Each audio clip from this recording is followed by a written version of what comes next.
ये तो मुझे चिंता लगी हुई है इस बार जो बरसात नहीं हो रही है कई जिलों में, और जो आंकड़े आ रहे हैं मीडिया में 18 जिलों में स्थिति मंदी का आकार नहीं पड़ रहा है क्योंकि आधा सामान चला गया है। ये चिंता सरकार को होनी चाहिए। अभी से ही वो जो है पानी का इंतजाम कैसे होगा उस वक्त में, पशुओं के लिए भी और मानवों के लिए भी, पशुओं के लिए भी, गायों के चारे के प्रबंध कैसे होगा और रोजगार कैसे मिलेगा, तमाम बातें जो है बहुत महत्व रखती है। ये सरकार को चाहिए कि उसको बहुत ज़्यादा प्रायोरिटी अभी से तैयारी करे और चार्ज चौबंद करे जिला प्रशासन को भी, स्टेट लेवल पे भी इसके बारे में तमाम कार्रवाइयाँ हों, समय पर सैंक्शन निकले, वरना उस पर स्थिति बिगड़ सकती है। ये मैं मेरे अनुभव से कह रहा हूँ क्योंकि पहली बार मैंने 4 अकाल भुगते हैं लगातार, 4 अकाल, तो इतना शानदार मैनेजमेंट हुआ, पूरे मुल्क की तारीफ हुई थी। वाजपेयी जी थे प्राइम मिनिस्टर वहाँ पर दिल्ली के अंदर, उन्होंने मदद करी हमारी। और आप देख लीजिए कि काम के बदले अनाज योजना, इतना शानदार काम चला और घरों में गेहूं की बोरियां रखने की जगह नहीं रही, इतना गेहूं मिल गया।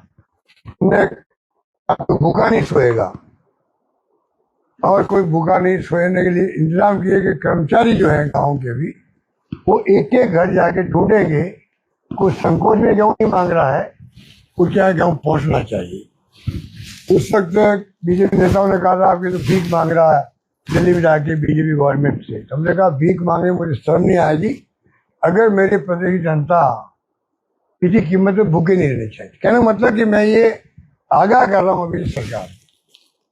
एक बात है। दूसरा जो है स्थिति आप देख रहे हो कि राजस्थान में बिगड़ती जा रही है। सरकार जब से आई है तमाम विभागों में पेमेंट नहीं हो रहे हैं। आप सोच सकते हो तमाम विभागों में नहीं हो रहे हैं, पेंशन टाइम पे नहीं मिल रही है। 31 मार्च तक जो निकली सैंक्शन, उन सैंक्शन निकलने के बाद में तमाम पेमेंट रोक दिए गए वहाँ पर, और वहाँ पर बिल बनाओ, मतलब पूरा प्रोसेस करो, सिर्फ इसलिए डिले करो पेमेंट को। आप कल्पना कीजिए कि कितने लोग दुखी होंगे, कोई कल्पना नहीं कर सकता। मैंने सुना फाइनेंस सेक्रेटरी जो है एशियन फाइनेंस, सबसे अधिक भीड़ उनके कमरे के बाहर रहती। किसकी रहती है? रिटायर्ड कर्मचारियों की।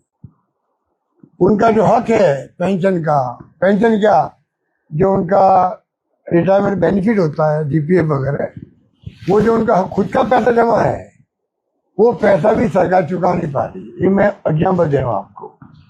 तो क्या मुख्यमंत्री जी की बातों को जानकारी नहीं है? क्या वो मॉनिटरिंग नहीं कर पा रहे हैं? क्या हो रहा किसी की समझ में नहीं आ रहा। इतनी समस्याएं घर कर गई है राजस्थान के अंदर। विपक्षी पार्टियां भी उठाती है बहुत ही अच्छे प्रभावशाली तरीके से। जूली जी असेंबली में कोई कमी नहीं रखते हैं। हाँ, उसके बाद में भी आप सोच सकते हो कि ये स्थिति बनना, इसको क्या कहेंगे, क्या क्या समस्या उठाएं, क्या क्या समस्या उठाएं। तो इतना कुशासन तो आज तक कभी देखा नहीं। बार बार हम सरकार बनते आगाह करने लगे सरकार को, तो भाई आप तो ये हम लोग जो आपको कमियां बता रहे हो आलोचना मत समझो, आप आलोचना मत समझो, इसको समझो फीडबैक समझो। पर उन्होंने कभी ध्यान दिया ही नहीं कि तो खाली आलोचना होती रहती विपक्ष से। और मैं चाहता हूँ सरकार सुशासन दे जिससे कि जनता का भला हो। अब करप्शन की आदत टूट गई है। ये आरएसए बीजेपी वाले कहते थे चाल चेहरा, अब आपको प्राइवेटली बीजेपी वाले कहेंगे इतना भयंकर करप्शन हो रहा है, ये आरएसएस वाले कर रहे हैं, बीजेपी वाले कर रहे हैं, कोई चूक नहीं रहा है। इतना माहौल खराब हो गया राजस्थान, इतना माहौल खराब हो गया है, उसको आप क्या कहोगे? कहने का मतलब यह है चारों ओर हाहाकार मचा हुआ, फिर ऊपर से रेप और किसी को गोली से उड़ा दिया, ज्वेलर्स को, या किसी को डकैती हो गई, ये तो आम बात हो गई। तो कहने का मतलब है कि स्थिति हद से बाहर जा रही है। और जो तुम आप देख ही रहे हो, जो प्रोजेक्ट पूरे हो गए 650 करोड़ रुपए का फिनटेक इंस्टीट्यूट बन गया वहाँ मंडोर रोड पे, नागौर रोड पे, लाइब्रेरी आपकी, क्या क्या बार बार गिना है। स्पोर्ट इंस्टीट्यूट शानदार से 90 करोड़ का, 2 करोड़ और खर्च होने उसमें। और वो कहते हैं संस्थान की हम सरकार से नहीं मांग रहे हैं, हमारे पास पैसा है, खाली परमिशन मांग रहे हैं तो सरकार से खर्च करने की, ये पूरा काम हो जाए। पूरा काम भी नहीं हो रहा और उसका उद्घाटन भी नहीं हो रहा, ना खिलाड़ी है ना कोच है वहाँ पर, ना इक्विपमेंट है। हॉस्टल वहाँ बन गया, हॉस्टल बाहर रहते बच्चे हैं। आप बताइए, किराया दे के रह रहे हैं और हॉस्टल बंद पड़ा हुआ है।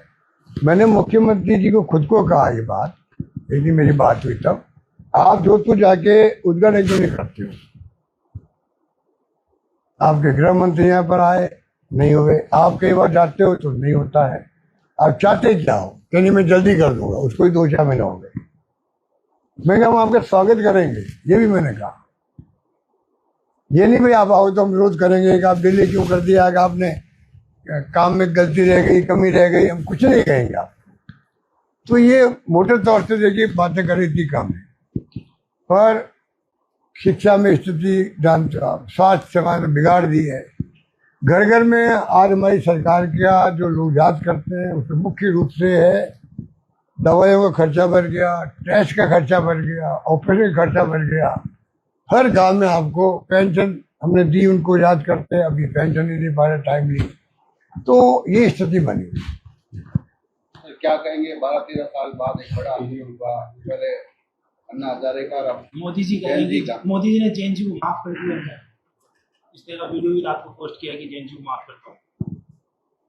देखिए राहुल गांधी जी ने जो मुद्दा उठाया था, सबसे पहले उन्होंने उठाया था कि धर्मेंद्र प्रधान जी का इस्तीफा होना चाहिए, और उसके बाद में जो है वो मुद्दा बढ़ता गया।